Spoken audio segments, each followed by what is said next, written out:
como por uma só ofensa veio o juízo sobre todos os homens para a condenação, assim também, por um só ato de justiça, veio a graça sobre todos os homens para a justificação. Porque como pela desobediência de um só homem, muitos foram feitos pecadores, assim pela obediência de um, muitos serão feitos justos. Veio, porém, a lei para que a ofensa abundasse, mas onde o pecado abundou, superabundou a graça. Versículo 20, repetindo: veio, porém, a lei para que a ofensa abundasse, mas onde o pecado abundou, superabundou a graça. Se não me falha a memória, na versão NVI, na nova versão internacional, no lugar de para que abundasse a ofensa, está escrito para que ela se tornasse mais evidente o pecado. É isso mesmo, né? Para que aparecesse mais o pecado. Isso é didático, isso é pedagógico. O que nós podemos entender nesta noite sobre o agravamento que o ser humano sofreu por causa da entrada do pecado? É só a gente olhar as estatísticas, é só a gente olhar os caminhos do ser humano sem Deus. E até nós, irmãos, que temos o penhor do Espírito Santo, estamos num processo de transformação. Estamos num processo onde as nossas mazelas, os nossos pecados, estão nos confrontando e estão vindo para nos cansar, mas a graça é maior do que isso.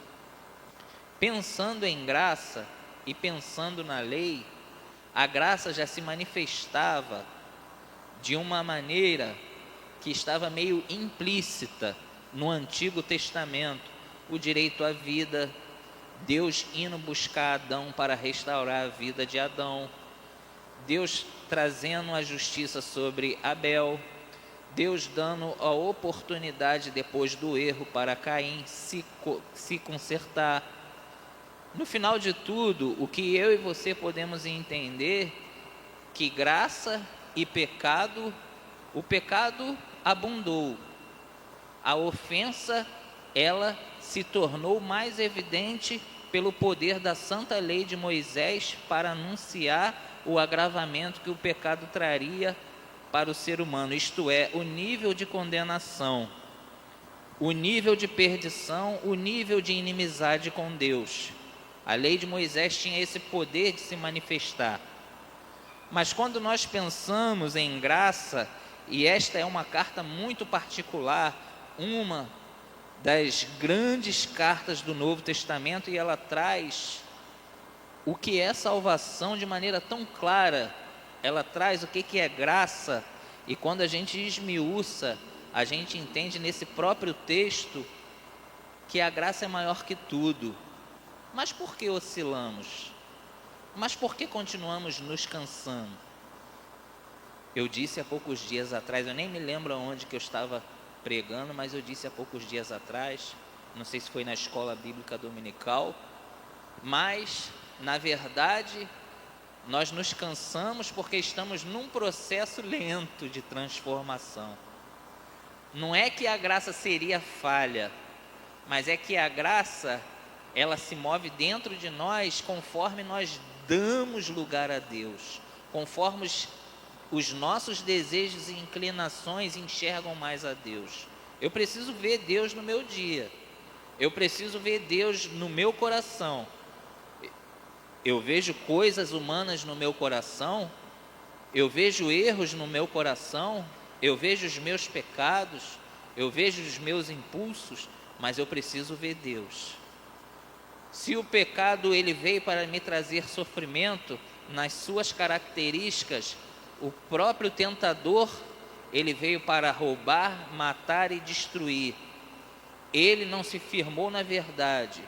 Todas essas características que vêm para destruir, para afrontar, para fazer o ser humano caminhar ao contrário da vontade de Deus, o dano e o agravamento que o pecado causou na humanidade, o sistema de pecado, da maneira que o ser humano agora está vivendo, odiando alguns mandamentos de Deus, odiando aquilo que Deus tem de melhor para corrigir o coração humano.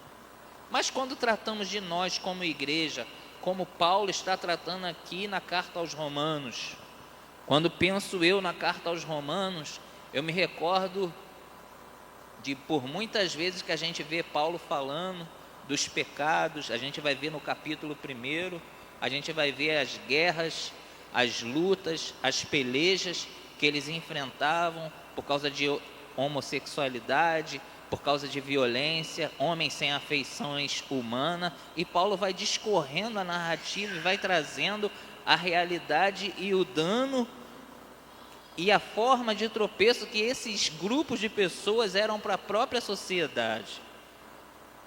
Só que aqui era apenas a cidade de um império mundial. Quando nós olhamos para a cidade de Roma, também tinha parte dos seus deuses, das suas idolatrias, a mitologia romana, e ainda se misturava com os deuses da Grécia. Tinha até aqueles imperadores que queriam ser adorados em vida, segundo a história. E muitos deles perseguiram cristãos, lançou no meio das feras.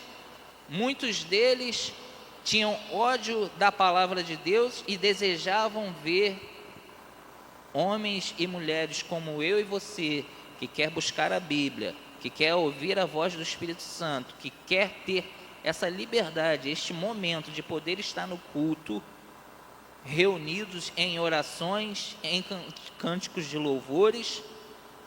Esses homens naquele período, no primeiro século, sofriam nas mãos desses imperadores. Esses irmãos que já dormem e descansam no Senhor passavam por grande dificuldade. O que o irmão Samuel quer falar com isso?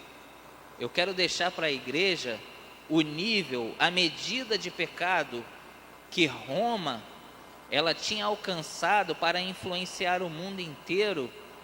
Quando eu também olho para Israel, que quebrou a aliança da lei, da santa lei, eu vejo também os pecados de Israel. Quando eu olho para os fariseus, eu também não apenas os fariseus, mas a liderança de Israel estava corrompida.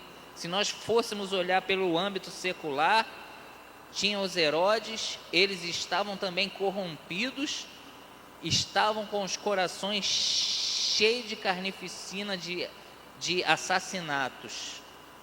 Meus irmãos, o mundo hoje, a mente da pessoa hoje, o que a pessoa hoje quer colocar dentro do seu caminho, o que a pessoa hoje tem para fazer, se ela não compreender o dano, o agravamento, a luta, a perdição e a formação do caráter de morte quando não se tem Deus. Se Roma era uma sede mundial e aplicava na mente das pessoas os enganos, os erros, as idolatrias, as sujeiras, as maldições, a ira de Deus repousava sobre todo o Império Romano, no seu sistema. A ira de Deus repousou em muitos reinos. A ira de Deus repousou sobre Israel e repousa sobre Israel por não terem compreendido o caminho. Israel paga um preço, sofre, porque eles não compreenderam a graça de Deus. Então, quando eu digo de graça, ser acima de todas as coisas, estar acima do pecado, eu vejo algumas esferas, eu quero destacar no mínimo 3. A esfera da graça. Quando eu penso em graça, eu penso em perdão por meio de um favor de cruz, não merecido, lançado diante da morte por amor da minha vida, que eu nem conheci pessoalmente, Hoje eu conheço porque eu ouço a voz dele, porque o meu espírito está em sintonia com ele, e isso seria motivo para eu me engrandecer? Não, o amor dele se revela maior quando nós reconhecemos o que Cristo fez por nós. Mas existe uma dor, existe uma tristeza, existe um cansaço no meu coração, muitas das vezes também visita o seu coração, quando nós desvalorizamos a graça, quando Deus tem algo para fazer na nossa vida. Quando eu penso na graça, eu falei de perdão de pecado. A graça, ela também entra na questão da restauração da vida, e é o que eu estava dizendo do processo, muitas das vezes sonolento, vagaroso, Deus trabalhando, a Bíblia nos orientando que a graça, ela é multiforme, existem muitas formas de Deus abençoar as nossas vidas. A graça para salvação, graça para dons, graça para forças, graça para ser liderança espiritual, graça para vencer demônios, graça para estar com Cristo, graça para ser usado por Deus, para ser tocado pelo Espírito Santo, para cativar corações cheios de treva, graça para arrebanhar pessoas para o reino de Deus, para trazer, porque Jesus disse: brilhe diante dos homens as vossas luzes. A luz que temos como igreja. Você ouviu falar de potencial? A igreja tem o seu potencial, a igreja tem a sua força. Se a graça é a maior coisa que já existiu, se a igreja ela é uma liderança espiritual, e se nós não confundirmos o que a Bíblia nos orienta a respeito de vitória, vitória às vezes é eu perdendo a minha vida física, vitória às vezes é um irmão derramando um sangue, vitória às vezes é um irmão perdendo tudo por amor ao reino, e Deus dá 100 vezes mais em ânimo, em graça, em qualidade de vida espiritual, em um verdadeiro caráter, porque é um caráter cristão, numa fé genuína. Qual seria a graça se não fosse a fé? A graça trouxe a fé. A fé, quanto mais ela se revela, quanto mais intimidade buscamos com Deus, compreendemos o que é graça. Mas é triste a gente saber que a igreja do século 21 tem banalizado a graça. Se a graça, ela superabunda sobre pecado. Esse mês, o culto de missão que nós passamos em Missões Rios, nós vemos a graça de Deus para alcançar perdidos. E é triste saber que muitos de nós não entendemos a força deste tema. Quando eu falo de potencial de igreja, quando eu falo da igreja que ela coloca o coração e a mente para buscar a espiritualidade devida à posição que Deus quer para mim e para a sua vida, aí nós estamos num dilema, nós estamos numa problemática. Eu e você, meus irmãos, não se escandalize. Quando nós paramos, deixamos de ler a Bíblia para fazer coisas fúteis, quando colocamos o entretenimento acima de um devocional, quando colocamos os nossos pensamentos acima da voz de Deus, isso é banalizar a graça. Só que nós não somos pecadores contumazes. Nós se arrependemos por causa da graça. O arrependimento só nasce porque é Deus que toca os nossos corações, independente do nosso livre-arbítrio e escolha. Graça, favor imerecido, graça para salvação, graça para se manter crente, graça para se manter vivo espiritualmente, graça para ser curado pelo Espírito Santo, graça por alcançar uma libertação diária, graça por vencer fases da vida onde se deparamos com o diabo e precisamos vencê-lo, graça para vencermos as nossas tentações, graça para vencer o nosso homem exterior. Por esses dias, semana passada, se não me falha a memória, eu estava dizendo justamente sobre isso, só que eu estava falando com um outro propósito de pregação. Eu estava desfolhando do meu coração quando eu via mentes e corações no mundo, numa pregação de evangelismo, eu via pessoas presas, acorrentadas nos seus prazeres. Sabe por quê? Porque eles não sabem lidar, não sabem como enfrentar essa luta. O ser humano é refém, é cativo dos seus desejos, e é nisso que está a força de Satanás. Nós, como reis e sacerdotes, a família real, segundo o apóstolo Pedro, segundo a revelação de Jesus Cristo para João e para nós, ali em Apocalipse, no seu capítulo 1, o que eu e você podemos pensar sobre graça. Eu quero colocar minha alma diante de Deus nesta noite e dizer, e o meu propósito aqui desta mensagem, Roma ali, ela abundava em pecado, imperadores eram idolatrados em vida, cristãos eram mortos aos olhos de muitos, se escarneciam da morte dos cristãos. Para o mundo, a pregação era loucura, mas eles estavam como vencedores. O interessante, para o meu e o seu coração, eu quero sair desta noite com este propósito entendido, conscientizado que nós vamos vencer, nós vamos nos valorizar como cristão, nós vamos preservar as nossas identidades como cristão, nós vamos guardar os nossos corações, os nossos testemunhos vai ser consequência da graça para a nossa luz iluminar o mundo. Brilhe diante dos homens a vossa luz, disse o Senhor Jesus. Isso é graça. A esfera da graça que liberta, por causa que o pecado nos levava cativo. O meu coração era de desobedecer meus pais, o meu coração era viver longe do bem. Hoje eu vejo quem é o Samuel de hoje. Hoje eu vejo qual é a vontade que eu tenho no meu viver. Hoje eu sei qual é o meu desejo. Os desejos inferiores, às vezes eles relutam, o homem natural, o homem exterior, às vezes ele toca um pouquinho no erro e rapidamente vem para perturbar a paz, e rapidamente o coração ele vem e recorre com todas as forças a Deus. Essa é a luta do cristão.